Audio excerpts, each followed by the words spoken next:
He also let him know that if he'd be happy to check around, I'll check ahead for sights and things for you, unless you just kind of want time alone or you want to do that on your own. It's good. Tell me, Wally, my amazed friend asked, have you always served customers like this? Wally smiled into the rearview mirror. No, not always.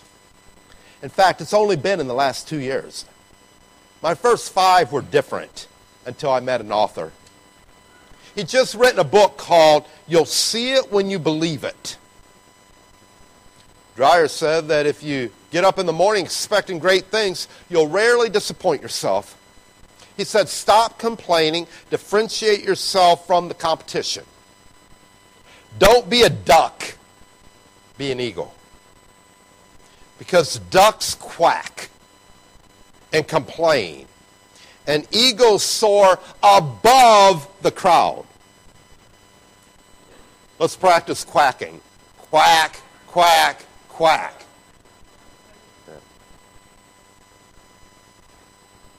It's been rather recently, I've told Nicole, and it's one of the things I think about.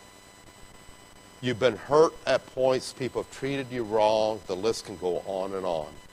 But you've got to get above that. You've got to get above that. You can't stay there. You've got to get above that. I'm telling many of us, we got to get above some things. As we continue on, eagles soar above the crowd. That really hit me right between the eyes, said Wally. He was talking to me. I was always quacking. I was always complaining, but I decided to change my attitude and become an eagle. I looked around at the other cabs and their drivers, and the cabs were dirty, the drivers were unfriendly, the customers were unhappy. So I decided to make some changes one at a time. And when my customers responded, well, I did a little bit more. I take it that's paid off for you, Harvey said. Oh, it sure has. My first year as an eagle, I doubled my income from the year prior. And I think I'm probably going to do it again this year. You were lucky to get me today. I don't sit at cab stands anymore. My customers call me for appointments on my cell phone, and I get referrals. Wally was phenomenal. He was running a limo service out of a yellow cab. Wally made a different choice. He stopped quacking like a duck, and he started soaring like an eagle. How about you? I respect Eagle Scouts because they rose to the highest level. How about you? Male turkeys gobble, ducks quack and complain, but eagles soar. If you smile, the whole world smiles with you. If you cry, sometimes you're caught crying alone. But even when you're alone crying, God is there. And there's times He carries us. And He has carried us to a better place, to a different place than where we were. Many times we're dealing with attitudes. We've got to live above some things.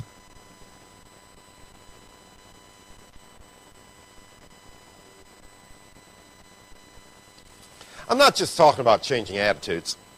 I'm talking about changing our lives. I'm talking about saving our souls. I basically almost preached a whole sermon without talking about Jesus. And that's almost a sin. Because you see, Christmas is all about Jesus. And I'm not telling us just to get over stuff. I'm saying Jesus has to help us get above it.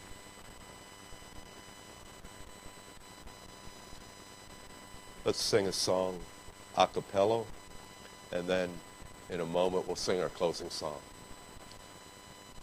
Into my heart,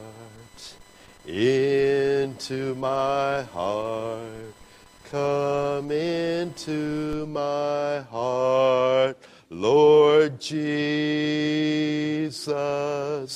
come in today, come in to stay, come into my heart, Lord Jesus,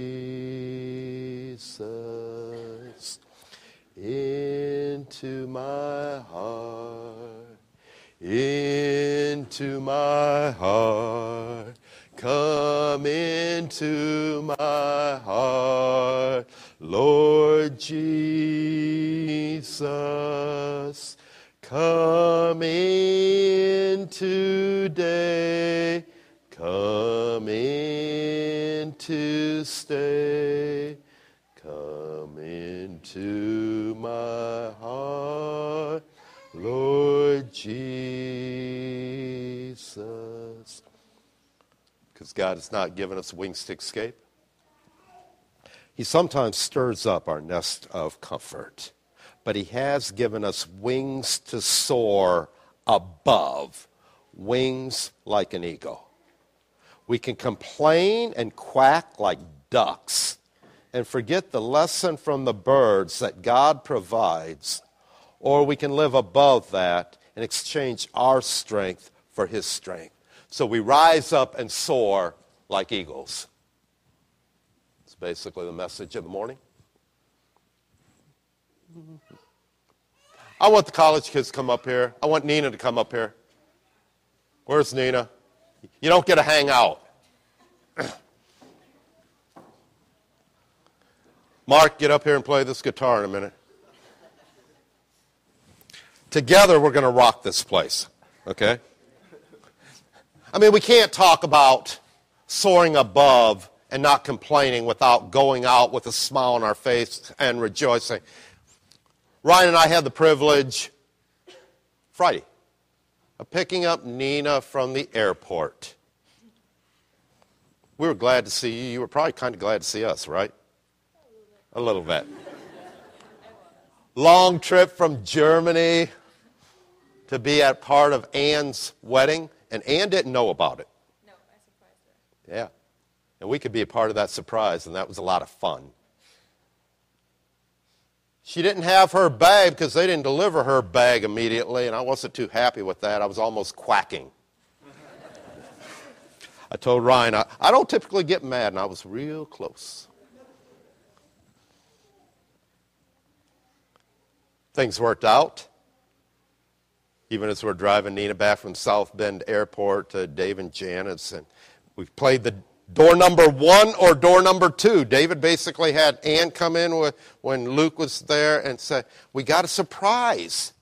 It's either behind door number 1 or door number 2. And Ann kind of says, like, door number 1. Well, that was the wrong one. It was empty.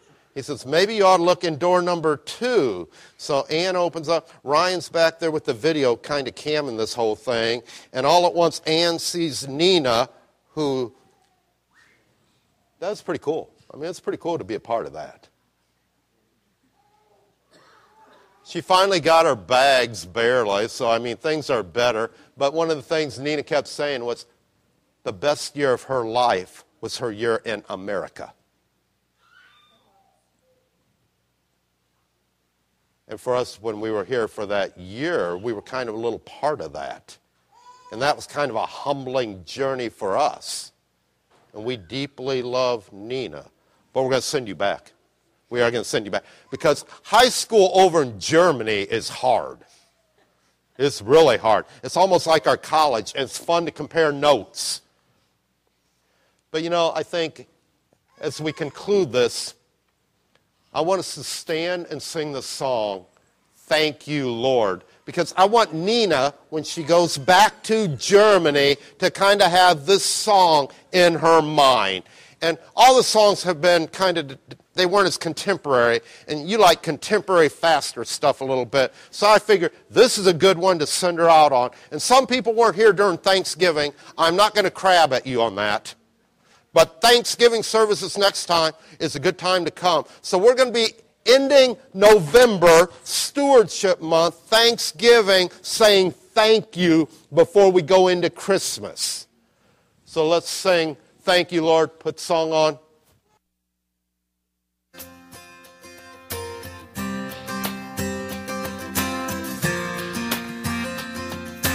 The Bible says it's a good thing to give thanks to the Lord. Amen?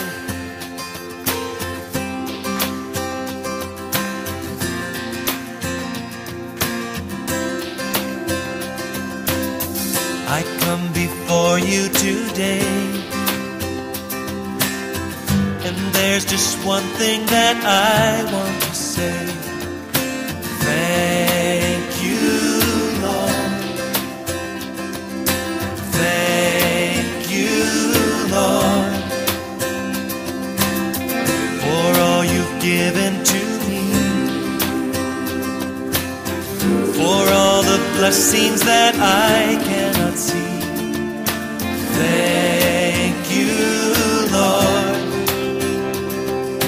Thank you, Lord.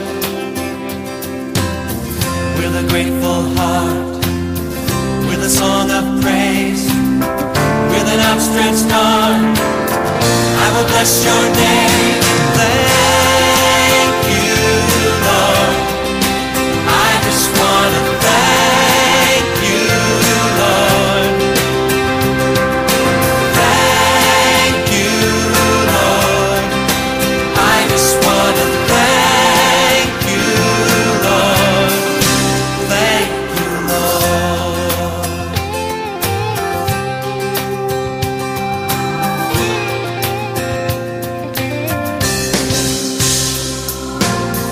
For all you've done in my life,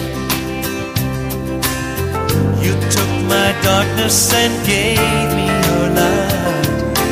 Thank you, Lord. Thank you, Lord.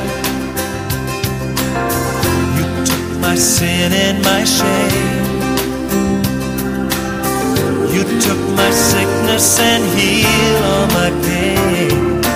Thank you, Lord. Thank you, Lord. With a grateful heart, with a song of praise, with an outstretched arm, I will bless your name and thank you, Lord. I just want to thank you, Lord. Thank you, Lord. Thank you, Lord.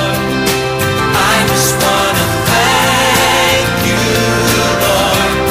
Thank you, Lord. Oh, thank you, Lord. I just want to thank you, Lord. I just want to thank you. Oh, thank you, Lord. I just want to thank you, Lord. Thank you, Lord. Oh, we thank you. Oh, we thank you, Lord. Lift your voice. Thank you, Lord. For all you've done in our lives, we want to say thank you, Lord. Oh, thank you, Lord. Thank you, Lord.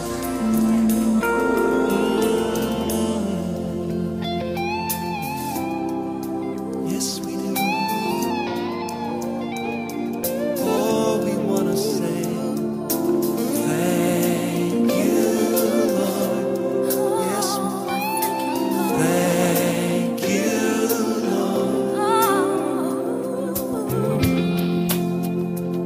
Thank you, Lord.